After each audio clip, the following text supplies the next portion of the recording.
Usahay bitaw, sa papaningkamot nato para sa ating future, para sa ating mga pamanduwi, makalimot na tao gunsay na atak.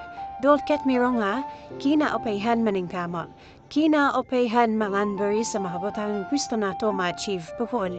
Opay kaayo magbugay para sa mga butang na atong giampo maunta atong makapot. Ang ako alang, usahay man budili na nato ma-appreciate kung saan na atakaron. Tumod kay busy kayo tagpapaningunga para sa atong bukol. Kinay, pahinumdum lang, pahinumdum natong tanan.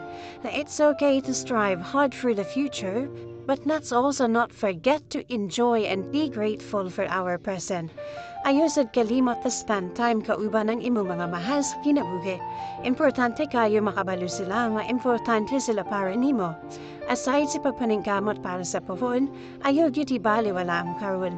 Move around kinabuhi o dili takatag na sa panahoy.